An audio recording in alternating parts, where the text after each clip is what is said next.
Just think of it as the rough draft of the podcast world. This is the Newbie Writers Podcast with your hosts Damian Boat and Catherine Bramkamp. Hey, this is episode 181, and I've got nothing to say. My mind goes blank some days. That's not good. What are we doing? All you have to say is we have a fabulous guest who also writes books about the gold country in California. So we'll take it from there, and you can just insert 2 or 3 comments. Is probably all you'll need to do this time. 2 or 3. I did that one show recently, and I had someone comment to me and say, "Are you even on this show today?" Only when you're very, very sick does that happen, and you can't talk, and then we trade off. I know, but I do like to insult our guests, and it just throws the whole show off. Speaking of which, we've got Lori Beninger on. Good afternoon. Good afternoon. How are you? Oh, yeah, not too bad. I'm in a bit more of a positive mood today. Something's going to happen bad, I think, today. I'll probably run small child over or something. I don't know. Don't. It's a Saturday for you, so nothing happens bad on a Saturday. Yeah, it does. Well, not as long as you're here. We'll keep you here for a long time. Yeah, we won't We argue. won't run over each other. My own. So I met Lori at the first annual Bay Area Book Festival, and Lori, you and I have something in common in that we have books set in the same era and with the same subject matter. So tell me a little bit about yours, and then I will talk a little bit about mine. And then I'll show you mine. And then Hang on. you'll show you his. It'll be very exciting over here. Wrong show. I can't wait. I'll hurry through this then. So I actually have 2 books, and they are both set in Gold Rush era. The first one is Embracing the Elephant, and the second is A Veil of Fog and Flames. And mine are tales about growing up. The kind of experiences you have that impact you and reflect on the rest of your life will reflect on these experiences that you have, and you make decisions that help you to mature or not, depending on your bent, and they happen to be set in the Gold Rush era. Okay. Not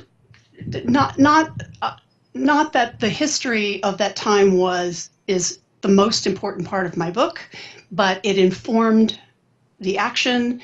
It helped guide me in the characters. It helped to support the action that I wanted to convey in the book, and it was quite exciting to learn about it.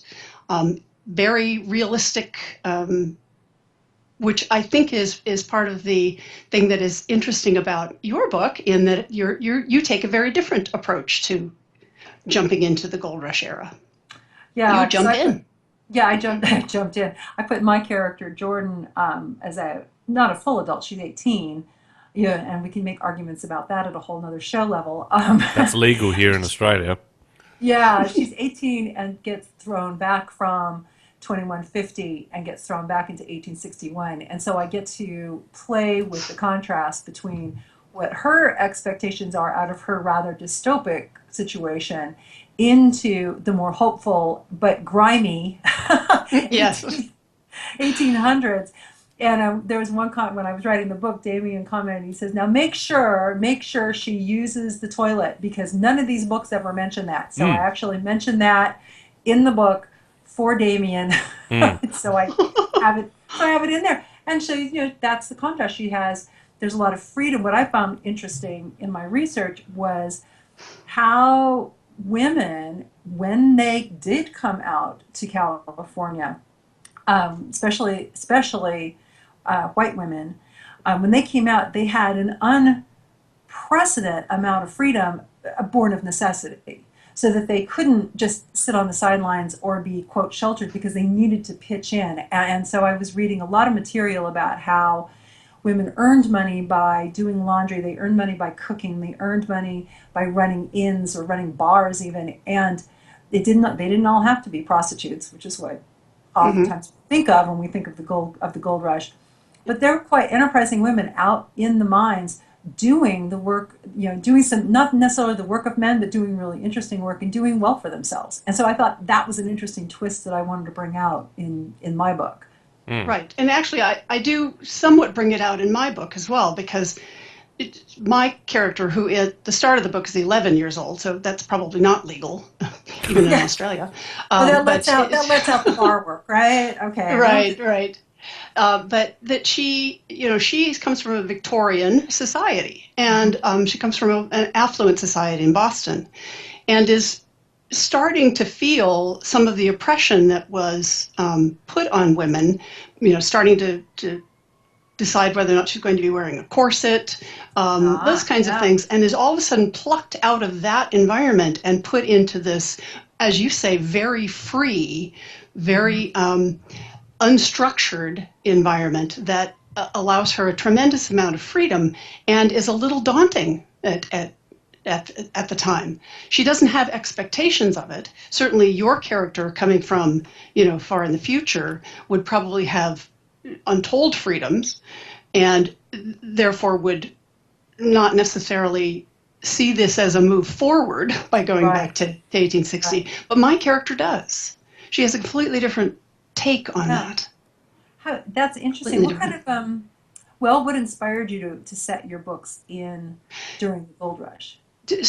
So I'm a native Californian, and we kind of grow up with gold rush lore. Right. So but that really, what I was trying to do was craft a story about a strained relationship between a father and daughter that had lots of things in it that were a conflict for them, but the relationship being basically based on love and a father's desire to, have the best for his daughter and those kind of things, but still having this tremendous conflict. And as I went through trying to figure out what situations I could put my characters in that would best highlight that, I sort of married it accidentally with this opportunity to take someone in one environment and throw them in another and have them realize, oh, what Daddy wants for me isn't at all what I want for myself. And it just sort of happened. And as I read more and researched more about it became almost the perfect vehicle for the story that I had intended to lay out on the surface of this. The history was going along with my story, and every once in a while would do like this hip check on my character and throw her off track because of the things that were happening that made her realize more what it was she wanted out of life. So it was kind of by accident. So it wasn't, because I grew up, I'm a California native, we're hard to come by, as you Yes. know. And I grew up in the Sierra foothills, so I grew up in a gold country town. So that's, and I've set things consistently there. So I thought, well, great. I set a modern book I made up a town, Claim Jump.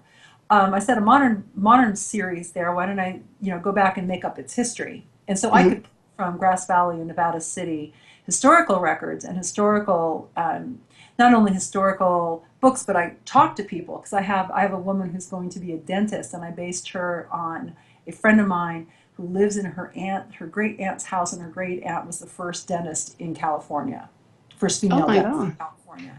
So it's that kind of thing where it's like, and I can see her house from downtown. It's like, there that is, and that's what I'm going to do over there. So that was, I was in the middle of it already, and you almost, it's hard not to write about it. So the more you learn, your book is titled, The Elephant. Embracing the Elephant, yes. Embracing the Elephant. So tell us a little bit about that story, because I use the elephant story as well. And that was actually came about because of my research. I had never heard the term "see the elephant." Okay, good. I'm not the only one. Excellent. No. and so it was a surprise when I was reading. I mean, you have an article on the Newbie writer's website that talks about the book "They Saw the Elephant," which is a collection of the excerpts from diaries and journals and letters from the women that lived through this, and it is called "They Saw the Elephant." So I looked into that a little bit, and I thought, well, what an absolutely interesting expression to have, and where did it come from? And as incongruous as it is. It is. I mean, because we all know there are no elephants in California, and there certainly weren't any in the 1800s, or not very many. And that's one of the things that I learned, is that whole thing came about because of the fact that we had no circuses and zoos during the mid 1800s, but we did have these phenomena called menageries, traveling menageries, in which resourceful people would collect these exotic animals and take them around trips from town to town to show people lions and tigers and bears. Oh my. And one of the most popular attractions was the elephant. There were a few in the States, and they were the most popular attraction. So people would save up their pennies so that they could, when the traveling menagerie came to town, go to see the elephant. And that became a euphemism for, I'm going to see something that I may never see in my life again, that is so unique, that very few people have seen it. And could be kind of wild. I mean, I don't know what this huge creature is going to do. It is a wild animal. And then when the gold rush happened, they took that expression of, I'm going to see the elephant, as I'm going to have this risky adventure that I may never get a chance to do in my life again. I'm going to see the elephant. Yeah. And so it was just so exciting to kind of hear that whole history behind what these people felt when they were going to go out to completely unknown territory. I mean, there was nothing out here. This was just a raw, very sparsely populated, remote part of the world that very few people had come to, because we've got the impediments of the Sierra Nevada, the Mojave Desert. You just can't get to California. It was isolated. Yeah, that's right. That's right. Yeah. Right. I wonder if anyone's used embracing the elephant as a pickup line. In the bars, like, hey, would you? Elephant in a bar, you're not going to get very far at all. Oh, but if you were to say to someone, hey, would you like to embrace the elephant? Because I actually worried about, people thinking that it's going to be like a Catherine of the Great story, that she's seeing this elephant. But I haven't had that, at least not to my face. No one has said anything about that, so I was kind of glad of that. So you're pretty good. I don't know. Would it work on you, Catherine? If your husband came out and said, I want to see the elephant, or you want to go home with me? No. That would not be helpful at all. Do you want to go upstairs and embrace the elephant? Yeah, not at all. And I've heard a lot of lines in my drunken past in college. That was never one of them. No, that was never one of them. No, I must not have dated any history majors. That's all I have to say. Well, but Catherine, I mean, because we're native Californians, you know that in the fourth grade we have to learn about it. It's compulsive to learn about. Yes, you make the dreaded mission project. Everybody knows. Exactly, and we still hadn't heard. You and I hadn't heard that expression. It's no. That would have been interesting. It would have to kind of explain that. But I did find out from a Vietnam vet I talked with not too long ago that expression is actually still used. It is morphed. It is now something that they apply to wartime, so that when these young, frivolous people run off to war, they're going to see the elephant, and then, of course, when they do, it becomes a horrible experience to see. I was going to talk about a wild creature in a wild time, right? Right. But at least for the gold rush time, it was a very positive approach to this great adventure. Yeah, great adventure. Well, I've never heard of it before, so I'm learning. Well, we like to learn on this show, so it's all good. Yes. Well, that's what I did. I mean, I felt as I was researching, even though I had to know about the gold rush because of the fourth grade, I learned a tremendous amount. As you said, that not all women were prostitutes. Actually, I don't think we even learned that in fourth grade. But I'm sure still, over the period of your history, you do learn that those are the myths that grow up around this phenomena. But it became just really obvious to me that this period of time meant a lot more than just people rushing off to California to make gold. I mean, or to find gold. This was the most massive human migration in history, and I think that still stands. And it was global. You know, the first settlers that came here, the first pioneers, the first people looking for gold were actually from the Pacific Rim. So our first invaders, so to speak, were probably Australian.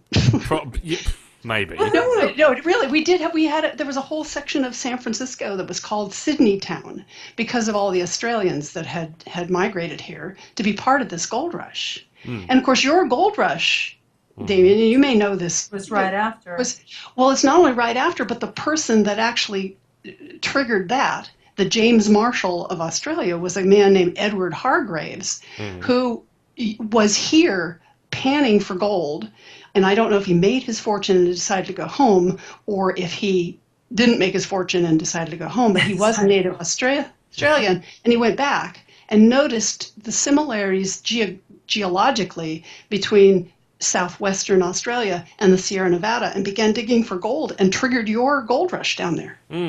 It sounds like he would have failed over there and come back to here. That's how it usually works. Yeah, he didn't stick around very long, because I think yours happened in like 1850 or something, so he had to, come and gone really quickly. But he did notice the landscape. Oh, well, there you go. I didn't really pay too much attention during history class either. There you go. And then after that, you had the Klondike Gold Rush. We had the Silver Rush in Nevada, and then the Klondike towards the end of the 18th century, early 1900s. Right. Yeah, so there was this, it's an interesting phase, so to speak, because it was like, we found it, exploited it, it got too expensive for the cost of the gold, the price and value of gold itself, and then we abandoned it, and it did in these three big waves, right around, kind of around the Ring of Fire, almost, just that round area. It was very interesting, and of course California was started off on the idea of the quick riches, that you're gonna get rich fast, and we haven't been able to shake that after even 125 years. You're absolutely right. I read an article in Time magazine that had these incredible headlines about new communications technologies appearing, and globalization accelerating, and astounding fortunes are made overnight out of nothing by plucky nobodies outside of San Francisco. Just all kinds of these amazing headlines. And then the kicker was, it was actually written about America in 1848, which they feel was the trigger for America coming of age. And the new communication was telegraph. The plucky nobodies making lots of money outside of San Francisco were the 49ers, not the Silicon Valley people. But all of these headlines were just as if they were happening today, and they were really about 1848. Yeah, we haven't changed much. We still have the quick hit. Come on down. We're making thousands, millions over here. Yep. It's going to be easy. I love that part of it. Yeah. So sorry, I was going to ask a question on the gold rush thing. How important was it to make sure you were 100% accurate with what you mentioned in the book? Only because I just see a comment on Amazon. Someone's written, it was an amazing book and the facts were accurate, and in brackets they've put, I checked. Yeah. So it's very important to me, but I don't know if, I've certainly read a lot of other books that where it isn't important to them, to the author, and I find that very jarring. I want to, when I'm reading something that's historical fiction, I want to be immersed in the time that it's written about. Yeah. That's my goal, is just to be completely, have suspended all disbelief, and I'm really into this. And when I find anachronisms, or I find just blatant errors, historical errors, that suddenly kicks me back out into reality, and I lose interest in the book. So from a personal perspective, I want it to be as absolutely accurate as possible. Did you go through like a beta or beta read test to make sure you hadn't missed anything? I'm just thinking of like Catherine's book. She had a date wrong for a thing that they were using in the book. And it did that to me. It sort of went, hang a minute. I don't think they had that back then at that time. And looked it up, and I think you were 10 years too early. Maybe something like that. But that's why I have beta readers, so you can catch it. I appreciate that. Did you find anything like that, Lori, where you would... So I did have an excellent editor with my first book who was very well read and very in tune with 19th century literature and everything. And if he would find something, he was wonderful. Unfortunately, for health reasons, I couldn't use him for the second book, but his health reasons, not mine. But he would read it, and he'd tell me, he says, that sounds too modern, or even just the words that I was using, or the phrases I was using, which sounded too modern, and I'm not sure that this happened. He actually didn't come up with any of that. He was pretty, after a while, I think he realized how much research that I had done and was pretty confident that I had done it right. So that was nice. But the wording, I was very appreciative of him doing that. And I found an incredible website called Online Etymology that I was using just about every other word just to make sure that any words that I used would have been relevant at that time. I didn't want to step out of character in any of that. Yeah. And I learned a tremendous amount about our own language, the English language, doing that. For instance, obviously I couldn't have my character browse the internet because the internet hadn't been invented, but I found out that the word browse did not mean to search and peruse until 1871. Yeah. There you go. So I couldn't. Before that, it meant nibbling on little green shoots. So deer could browse, but my character couldn't. Well, no, unless she's being very weird or having to getting lost in the Sierra, and I didn't have that as part of my plot.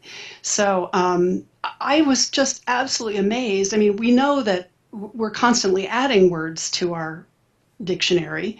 Podcast was only added a few years ago, and selfie and all of those. But it doesn't dawn on me that some of the words that you grow up with may not have been in use 100 years ago. Or used differently. Yes, definitely used differently. Computer, I looked up stuff all the time. And of course, computer was certainly used in 1861. It was a person who computes. Right, that's something completely different. Completely different. And so I was able to, because I was messing with this, because I had somebody from the future. So she would comment, and then she'd get a blank look from another character. Like, no, never mind. Sorry about that. We won't go there. So that, and I even made a crack about, I have the hero is trying to find new words to send into the OED, because the OED is being created at that time. So he wants to take part in that. So you're right. You have to. The language thing is very interesting, and I think that every once in a while, and people look for it all the time, and it's hard to. Sometimes you don't remember as an author, or you blaze through your manuscript, and it's all fabulous and it's jazzy and it's really great, and then you look at it again, it's like, oh, they probably wouldn't have said dude in 1865 even. Swag. So you have to be careful. That's a lot of work and a lot of editing work. It is, and I have, of course, my characters are children, at some time during the narrative anyway, and I was talking with a class of middle schoolers, about eighth graders, so they would have been 12 or 13. They would have been about the age of my protagonists. And I said, I couldn't have my characters yell out, well, that sucks, which is something that, they, of course, all would say, because it didn't have that same meaning until just actually probably 40 years ago. Yeah. That would have been something that was used. So but I kind of got a kick out of that. How do you resist the urge to, I don't know, what's the term? I want to say fluff up events to make them a bit more, I don't know, appealing or hard. Yeah, a bit more exciting. Sometimes history can be a little bit boring. Oh yeah. Well, so I actually, I actually found that there were some very exciting things, especially in the time that my second book takes place, which is in San Francisco in 1851-52. There were some incredibly exciting historical events that I actually wanted to get my characters involved in. For example, I'll blast your countrymen again, along with all of the other all the Australian families and people that came and people that worked very hard, of which there were quite a few. There was a group called the Sydney Ducks, which was a gang who would have been to the San Francisco's what the mafia was to the Italians in New York, right. In that they shook them down and they, stole from them, and they were accused of being arsonists and just really awful people.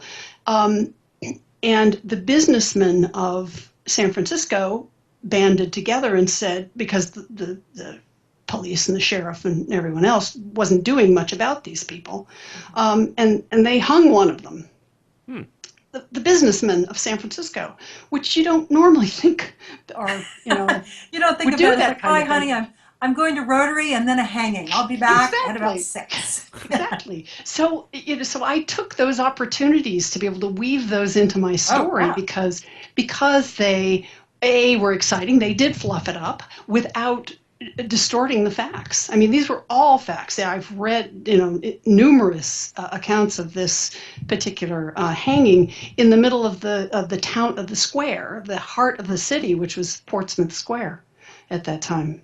So with the gold rush, you don't have to make up that much. They were coming up with stuff. I was looking up names for my fictitious town, and I came across places like, well, you bet, which is for me normal. But one of my favorites was Gouge Eye. I'm like, oh, really? And I didn't bring that into the story because Gouge Eye is pretty awesome as a town. Oh, that was after the fact. That was after the fact. It was like all these 18-year-olds who had third children who came over from Boston, and they're all these guys milling around making up names for each other. It's pretty funny. What? Yeah, it was pretty wild. Damien. It was very wild. I'm just thinking now. Do you have any Australian speak in your book? You mean this Australian slang? Yeah, we'll call it that. Okay. Because I'm not familiar with it, no, I do not do that. If I didn't know what they would say, I usually tried to kind of avoid that. I actually only have one Australian character in my book who speaks at all. So yeah. Well, all you need to do is put in a Struth and an A and a mate, and you're good.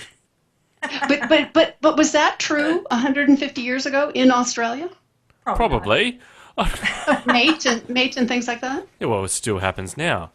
No, I know that, but I don't know when that came into vogue. And I actually did try to look up that particular word because of the fact that I thought that mate might be something I could use, and I couldn't find any reference to when it was first used. So I didn't. Right? So I didn't. We were settled by the English. So most of people's accents probably during that time were probably very English. Yeah. And the wide gamut of accents that you get from the Cockney to whatever they're called, Southern softies. Yeah, so it's probably just evolved over time into the, hey, Garen. We just got lazy. Well, it's not lazy. It's just what you have regionally, and that's how it evolves. That's how language evolves. And so probably at the time of the mid 1800s, you might even have people who aren't quite identifying as Australian. You're going to have a lot of people identifying back as English, and their accents will probably reflect that. Unless we just became too drunk. I mean, you think about it. To go from, well, how are you going, good sir, to how's it going? Like, that was it. Well, we were settled by the English as well, and I don't think any Englishman would ever acknowledge that if he were to listen to our accents. Well, you speak uncouth, yes. we do. Anyway. Speak, American. Separated by a common language. Yes, we are. That's right. So then you got this book done. You went through the publishing process. How was that for you as a journey? It was actually, I loved the publishing process itself. I looked forward to working with my editor, which I think is maybe kind of unique. But I really liked him, and I trusted him, and we had a lot of debates about things, and some I won and some I didn't. And then I got to, because this is an indie publishing venture, I got to be involved in the cover art and deciding what type font would be used. All these things that I had no idea, I had no experience whatsoever, and I found it, just as I did with the research on the book, found it exciting to learn about all these things and opinions about things, and what I wanted how I wanted this book presented was so much in my hand. I mean, it was kind of a big responsibility, but I cherished it in one way. So we took my middle granddaughter, who was 9 years old at the time, and dressed her up in a Dickensian costume and trudged up to San Francisco and took pictures of her aboard the Balclutha, which is a 19th century sailing vessel in San Francisco Bay, and that evolved to the cover of the book. So you didn't think about putting an elephant in there at any time? No, because there are no elephants in California. It has. I mean, I use the image of an elephant throughout the book in a lot of different ways, and it isn't really until more the end of the book that the main character finds out about this expression. I mean, she hadn't heard it before either, but she's astounded that anybody would even think that there were elephants in California, and that's really ridiculous. And then it's explained to her what that really means. But I didn't want to confuse the audience by putting an elephant on the cover and then not having one in the book, much at all. It's a zoo story. What happened? Yeah, exactly. Well, that was pretty clever. There's nothing like having children and/or grandchildren to exploit. I love that. Yes. Why else do we do it, right? Yeah, exactly. What good are they if you can't make fun of them? She was so embarrassed walking across the parking lot in this this costume, but I think ultimately she was very pleased with it, and she took the book to her school and said, "Look, this is me on the cover of a book," and all this. She was quite pleased. So the second one, because you've written another one, A Veil of Fog and Flames, does that follow on from the first one? Yes. So as I started the book, Embracing the Elephant, my intent was really only to write one book. And as I started doing the backstories that helped inform my characters, and then I learned all of this new stuff about the history of California and the impact California had basically on the rest of the nation, I began to kind of project, and this could happen, and that could happen. And this has now actually turned into a 4-part series, of which only 2 of them are currently written. But it is a sequel. Don't turn it into a TV show, please. Oh, okay. Why is that? I don't know. The Gold Rush ones never seem to work out properly. It's always going to end up with Miss Marple and someone murdering someone, and I don't know. And the gardener falls in love. Wrong continent. Never turn out. Got it. Right. I don't know. Have a warp sense. So I think that's kind of, in some respects, that's kind of an interesting observation, because one of the things that I am, frankly, reasonably terrible at is the marketing, is the coming up with the elevator pitch for my book. What makes it something that someone would want to pick up and read? And if you say, it's set in the California Gold Rush, quite frankly, most people gloss over, their eyes glaze over, and it's like, oh yeah, okay, fine, it's history. And that's not at all what my book is about. The history happens to be the kind of the wheels underneath the story, but that's not what it's about. But people don't get excited about the Gold Rush, certainly as much as I did, and certainly as much as I did as I was trying to learn more about it, which was disappointing to me. That's interesting that they don't. That you get that response. It has been, and it's a lot of it is, oh, well, it's a Western.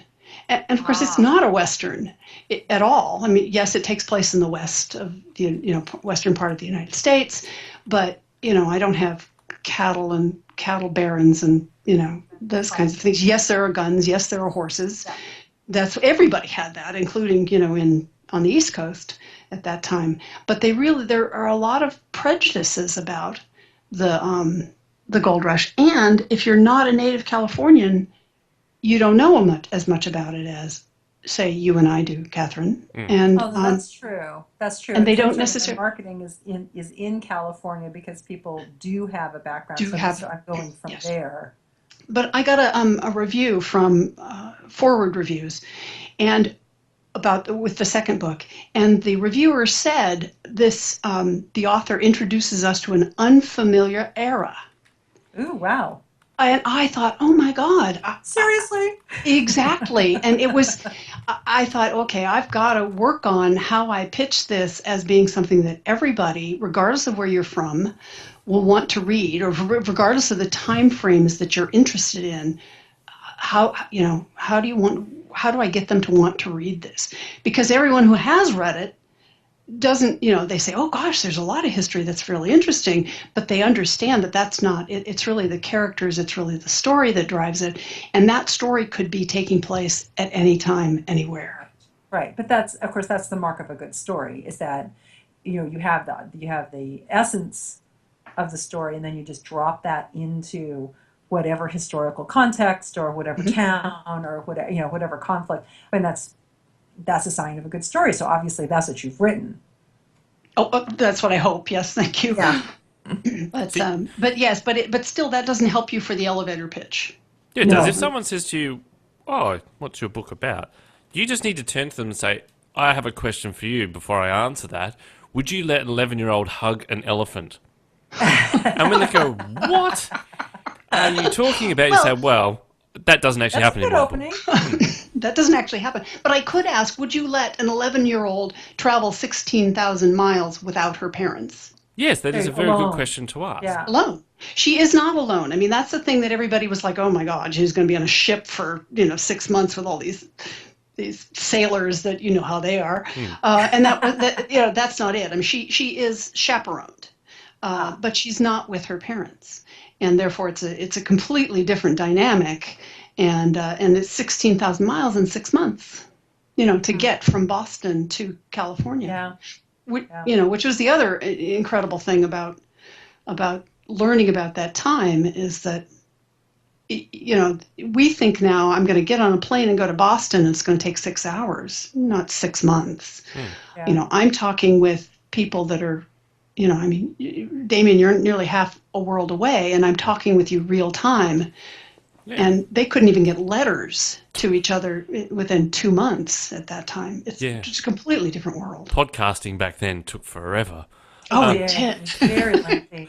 Very lengthy. A lot of back and forth. But did you have your characters come around the Horn, or did you have them go hike through the isthmus? I had them come around the Horn. Okay, because I had mine hike over the isthmus, because it was interesting to read about how they managed that. And I debated about that, because I knew they wouldn't, especially from Boston, they probably weren't going to go cross country especially at that time. And especially since my character actually leaves Boston without knowing. And the gold has not been, the discovery of the gold has not been broadcast to the rest of the United States. It took almost a year to do that anyway. But there's that communication system again. Exactly. So there was no reason for her to, believe that there was anything waiting for her at the other end of this journey except her father. And, okay, I completely lost my train of thought now. That's terrible. So she just went, because the typical route was around the Horn. Yes. And your heavier stuff went around the Horn. Yes. But if you were lighter and had less luggage and less things to port, you could hike across the isthmus and take boats through the 2 lakes through that Panama Isthmus. And so I thought that was interesting, because a lot of people would get sick from malaria, mosquitoes. That was a really weird thing, but it cut off like 2 months, 2.5 months off trip. Yep. It's pretty significant. That's pretty significant if you can get away with it and you can survive it. So can I ask a question then? would you gouge an eye out on the horn? I'm just... You could. That was pretty brutal going that way. Yes, maybe that's where that name of that city name came from. Somebody come around the horn. I don't know. Eye gouge was just hilarious. And the only reason, and I bring up around the horn because if you visit the Gold Country, and it doesn't matter where, because the Gold Country is large. I mean, it's like 4 or 5 counties worth, so quite significant spaces. Go into any bar, and if there's an elaborately carved bar, shelves and the counter, everything, they will invariably say, well, this came around the horn during the gold rush. Swear to God, there must have been ships with nothing but bars coming around the horn. What else could you want? It's like going to Europe and everybody has a piece of the True Cross. How big was that? So it always amused me. So that's a running joke just for people who have experiences. It's like, well, the bar came from around the horn. San Francisco was filled with them. Right. Yes. Wow. And it amuses me because it's like the one story everybody can remember. Oh, well, this came from around the horn. All right, good. So for those listeners that aren't in California like myself, we'll have to Google Maps this later. Yes, you will. No, it's going around South America. So you have to go all the way down South America and all the way back up when you went to California from Boston. Right. So the Newbie Travelers show is kicking off next week. You can have a different career now. A travel log. Yeah, in a way, it really it matters because your characters or your history or whatever you're working with, you have to what kind of effort did it take to get to where they were? What happened to get that first run of Englishmen onto the fatal shores of Australia, right? So you need to know that as a writer, not necessarily as a reader. You can discover it in the book. But as a writer, you got to have that background, just like having a good character background, so that that informs how people respond and how they respond to each other. And so these stories they seem like, oh, that's kind of way out there history, but that's who your characters are. If they could buck up and do this, they're going to have a different attitude than somebody who just stayed home in Boston and said, oh, I'm just going to stay with my with my careful banking job and nothing will happen to me.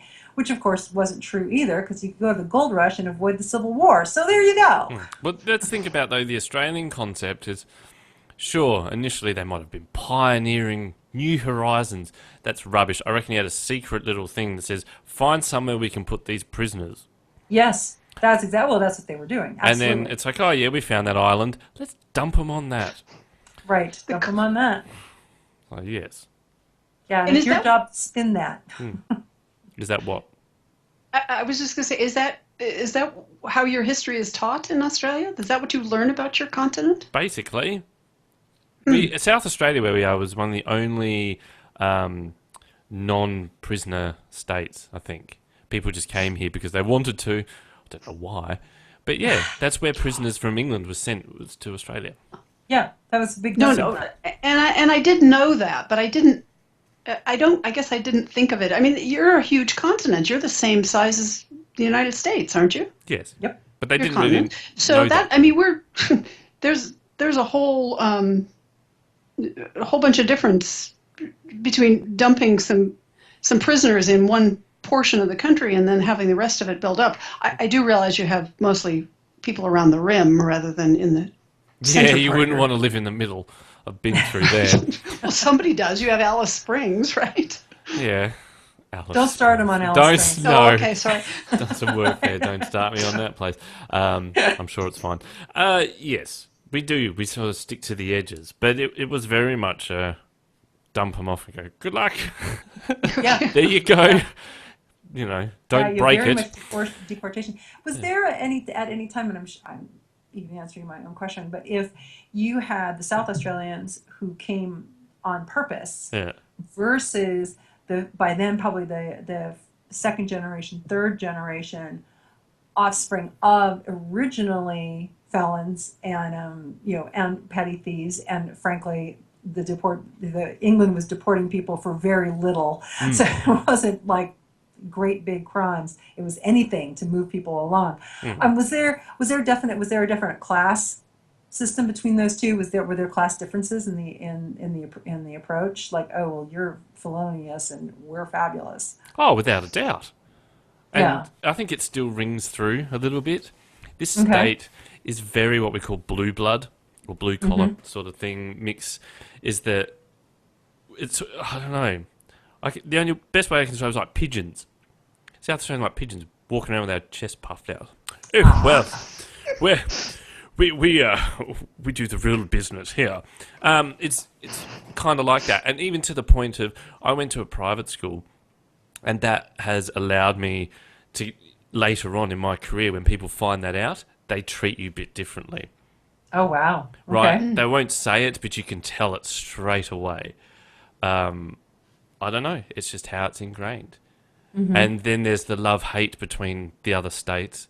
So Melbourne, like Victoria, the South Australians don't really get along all that well. People in New South Wales are just, they think they rule the world. I'm just going all out here. I'm going to get heaps of emails from this. But it is. There's that vibe. Then there's the hippies in Queensland. Come on, let's keep rolling around. And Western Australia, well, welcome to 1985. And we have that. We just don't. Well, the people who are all worked up about class and everything else are working against people who don't care. So the East Coast people are like, we're fine, we're all that, and you in California, we don't care about you, so it doesn't even matter what you think. So that's where we're coming from. Right. Yeah, yes, according to one of our Supreme Court justices, the California doesn't even count as being in the West. No, apparently not. It's don't ask me to explain that because I couldn't possibly, but he did actually say that once. See, we're just like, we're a little island, just like those old maps where it has us separated out like a little island. That would be us. See. But we are a little island, and I guess that's what research into the books told me. I mean, it was very difficult to get to California for everybody. It didn't matter which approach you decided to take. And as a result, California grew up differently than any place else in the other territories in the other United States. We have been different probably from the beginning, and I'm actually reasonably proud of that. Oh, I'm very happy with it. I mean, I think that there's a lot to us that's just very different. It's very interesting to exploit it as a writer. I like being a California writer because I think that gives us difference, and we just come from a completely different mindset than our East Coast brethren, and definitely Midwest. And so we get to be, people tease us all the time, and we're not, quote, part of the West. But we're not. We're just fruits and nuts. Yeah, fruits and nuts. We do our own thing, and that's okay. What's interesting then is to try to capture that as a writer, and how do you get that essence when you're writing about the California experience. And so I think it's something that we both had in common, and I wanted to bring you on the show to talk about that. And I think, thank you. From an outsider's point of view, what strikes me as amazing for you as Californians is that you hired a foreigner actor to run your state. That's part of our weirdness, though. I'm going to just go with that because we're just weird. And then you got annoyed when he sent you broke. So you only have yourself to blame. Surprise! That's even worse. Anyway, we go. Yep. It was an experience. Yeah, that's right. It was a total experience. Well, someone's got to do it first, don't they? That's right. We've got a few other things to move on to quickly, but I noticed here there's a link. You've done an article on the anxiety of writing. Can you just tell us a little bit about that quickly? So I've done several articles about writing. I'm trying to think which one this might be. I have been writing since I was 11 years old. So, but I really hadn't come up with something that I was proud enough to put in a book that I felt wasn't trite, wasn't wasn't something that had been done before. And there's a lot of angst that goes along with that when you think, oh, I've got to get this right, and I've got to get that right. I've got a couple of Native American characters in my book, and I went through some great lengths to try to contact the Miwok tribe, what's left of them, and and get confirmation about certain words that they might use, certain customs that they might have, so I wasn't offensive, perpetuating a myth. So there's all kinds of things as you're writing something that is historical fiction, has cultural implications, that causes anxiety, and I think that's that was what some of the things that I was trying to jot down in this lens, this article, this blog, whatever you want to call it, that I wrote about writing. I did the same for publishing, and now I'm doing the same for publicity too, because I'm coming at this from the perspective of a neophyte. I mean, I had never done it before, and I just sort of dove in and did it, and these are the things I learned, and that was what I was trying to convey. Do you think that's very cool. It is unfair a little bit on authors, especially new ones, that we all have that goal of writing that book, of having it published, but then there's all this other stuff around it afterwards, like the public speaking and the promotion and doing all that. Do you think if that would put people off from writing, going, well, if I write the book, then I'm going to have to deal with this other stuff? I kind of doubt it. I don't know, Catherine, I think people are compelled. If they're writers, we're compelled to write. I mean, we would do it no matter what. I mean, I wrote even though I didn't have endings for half of my, half of the things that I wrote. I wrote because I loved the process, because I kind of almost have to do it. It's a compulsion. And then you find out all the other stuff afterwards. That's the bad part. Sorry, we have an armada going over. Yeah. I would agree. I think that, we write because we're compelled to write. We want to create. It's our art. And then all of the rest of it that we have to learn now comes as a rather nasty surprise. I think that that's most writers. Not writers, but wannabe writers. They want to have finished the book, so they want to have it done. And then they want to hand it off. This is the fantasy now, to a publishing house / editor, and have that organization, quote, take care of everything else. And that's what they'll say to me. I want to go to a big house because they'll take care of everything. And I just look at them like, no. Yep. That's a nice thought, but no. And I think that's probably the hardest realization for writers. Like, oh man, are you telling me I have to do this myself? Crap. Yep. And if they listened to this show, you would have been forewarned. Yes, a long time ago we would have told you, it's going to get worse before it gets better, just saying. Anyway, now, got a few things we need to do. It's been a pleasure having you on, Lori. Where can people find your books and web pages and that sort of things? So the publishing company that I use is On Track Publishing. It's all one word. So it's www.ontrackpublishing.com. And there you can find links to the books in any number of venues. It's on the ubiquitous Amazon and Barnes & Noble, but I also have links to something called Indie Bound, which is in support of our local bookstores. So you can get the books by clicking on that, putting in your zip code, and find the independent bookstores that are nearest you, and they are able to order the book. They don't necessarily have them on their shelves, although I do have, fortunately, a couple of the local bookstores that do have my book on their shelves. But that link is also on that website.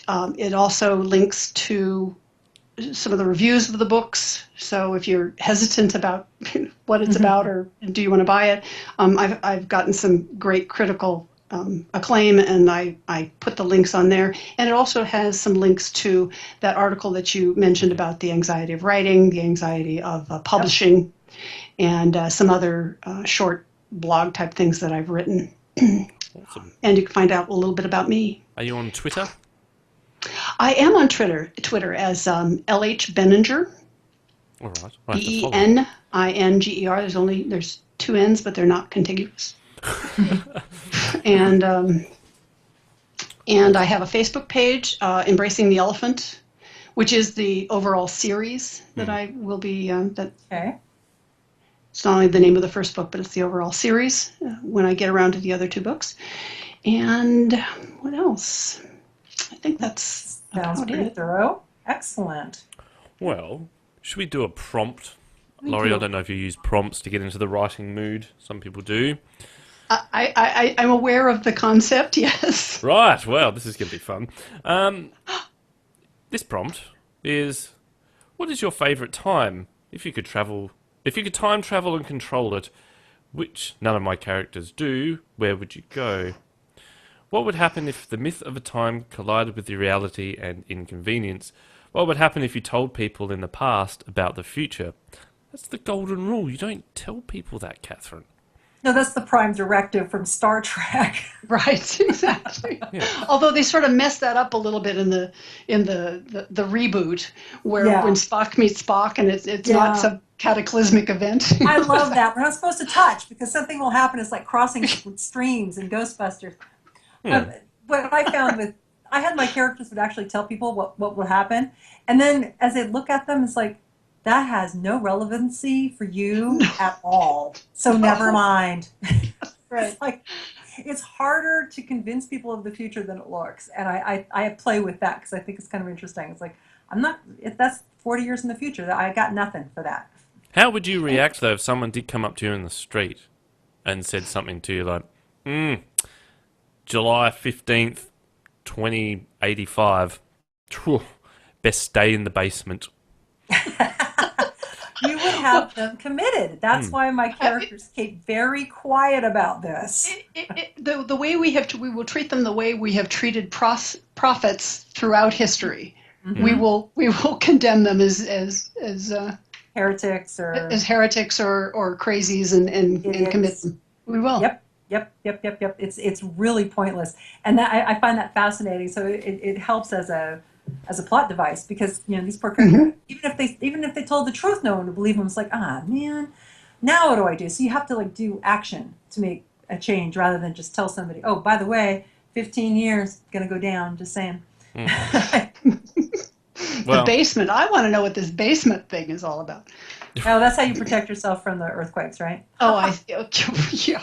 And we have so many basements in California, don't we? That's right. That's so helpful for us. I thought all Americans have a basement, they have a den and all that sort of stuff. Nope. We have decks. Californians have decks. We have no basements. Right. Well, how are you going to hide the bodies? I know. It's a problem, let me tell you. We have to be very creative. Speaking of which, South Australia, we have the weirdest... I've mentioned this once before on the show, but we have... Every state, territory has, murder and that sort of thing. But South Australia sets the bar for strange things. So we've had bodies in barrels and that sort of stuff. We had a new one this week. Someone dumped a body in a suitcase outside of the road. It had been there for 2 or 3 months. And I thought, can't we just, if we're going to kill someone, can't we just do it normally? Oh my God. And then you kind of wonder about the logistics of how they got them and how big was this person and how big was the suitcase it becomes very Fargo very fast, right? Yes, yes. No. So that's what South Australia is like. We're like Fargo, without the snow. Without the snow, just the desert, just the sand blowing across, and the wackos apparently. Yes. Like I've said this before, if you ever want to have a bit of fun, look up South Australian crime. It'll blow your mind. Okay, let's do a word of the week. Let's do a word of the week. This comes from Word of Day with Anu Garg. And this one, I've heard of this term before. It's bespoke. Which means it is super popular right now. So I wanted to highlight it because everybody is using it. Custom made, relating to custom made products. So yes, I've heard of bespoke before. That was I told you about this. My favorite was I was reading Vogue magazine, and there's a designer who will do a bespoke library for you. Right. Really. That sounds like cheating. Doesn't that sound like cheating? My next thought was, are you going to cut the pages like Gatsby did just to make it look real? What are we doing here? Right. Are these just the covers? I love that though. We'll create a library that looks like you chose the books. It's like, really? What kind of life do you lead that you can't choose your own books? I was fascinated. Do people just sit? Is there like a governing council that says, we're going to have these words for the next few months that are going to be popular? At the moment, we've got politicians that are overusing the word rhetoric. So-and-so's rhetoric is this, so-and-so's rhetoric is... I'm like, oh, God. I think there is. I think that words go through a popularity, and that's why I brought up bespoke, because this is like, it's all over everything and applied in really interesting ways, like the bespoke library. And so, and we go through phases. Paradigm shift was all over the place, 90s. Like say, the rhetoric. So they find these a little bit longer words and just beat them senseless into us. And then they get tired of it and move on to another word.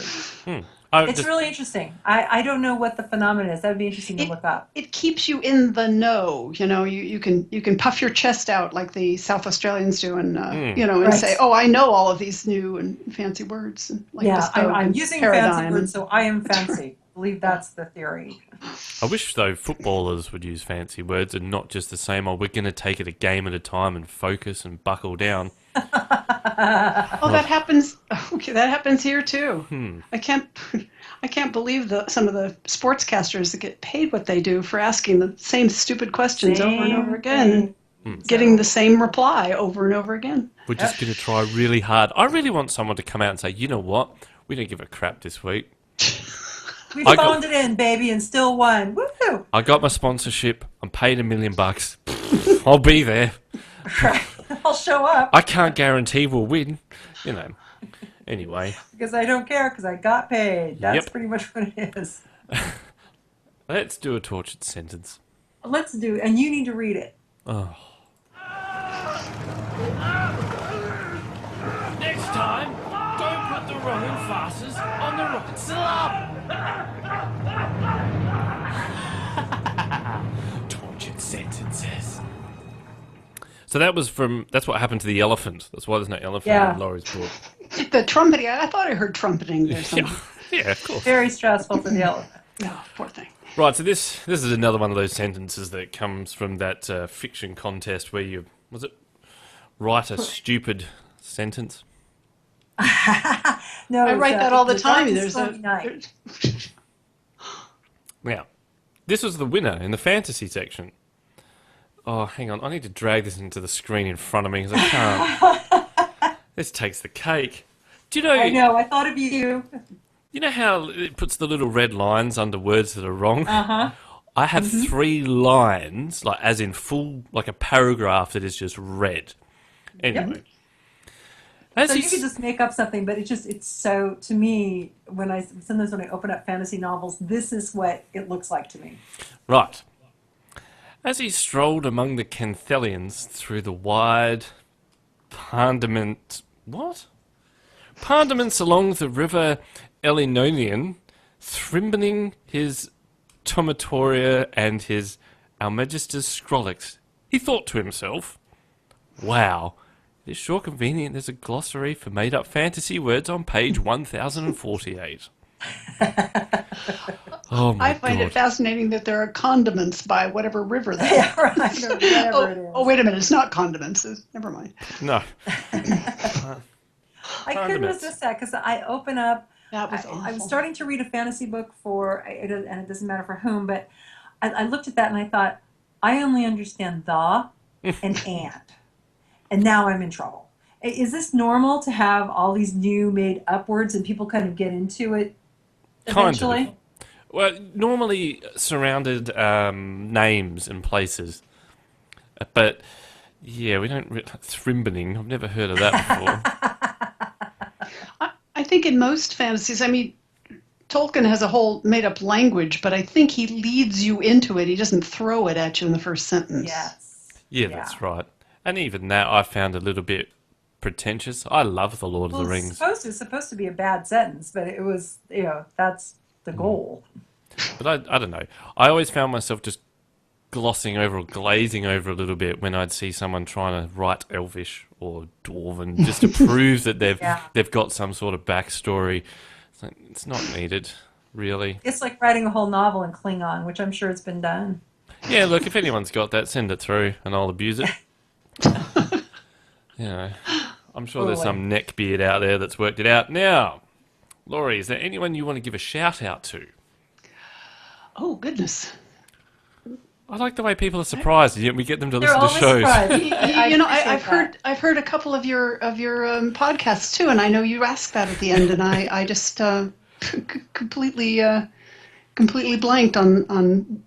It is also because we let our guests drink during the show. We have let our guests drink during the show. We've done that show. Well, speaking of drinking, I guess I'll give a shout out to my husband, who's a drunk man who's a drunk, who loves to who loves wine and wishes he were a Behringer instead of a Beninger, I suppose. God, that must be a prerequisite to go to California. At least I live in McLaren. You have to drink, yes. Yeah. That is a prerequisite, isn't it? Got that Yeah, covered. I think it's a requirement. Catherine, come on, is there anyone you give a shout out to? Your doctor, maybe? Yeah, the doctor who redid my bones as I was hanging in traction. He says, "Okay, I'm going to move your bone, and when it really hurts, just scream and I'll stop." Oh, Okay, then. God. Anyway. And did you? Yeah, that's what I want to know. And he stopped. And did he? Yes. Oh, okay. He Well, stopped that was when I all right. screamed. I give him credit for that. Damn, it's been a little bit challenging. Huh. Right. Well, I would like to thank you both for inviting me to this. It's been absolutely delightful. Our pleasure. Never done a podcast before, and if they're like this, I think I might Do another one. be challenged to do another one. Yes. There I you think go. you could. I don't think they're all like this, but yes, challenge to do another one. Thank you so much. The rude You're shots. very Yes, welcome. thank you for being on. with us. Who have we got on next week? We have Linda Pokey. She is an author and lively, and we will talk about more about writing because Did you that's say what we do. Linda Pokey, Pokey, Pokey, as in like the hokey pokey? like the hokey pokey. I've got it out of my system now, it's Really okay. appreciate that reference. Yeah. All right. Well, until next week. We'll see you then. See you then. Your book starts here on the Newbie Writers Podcast.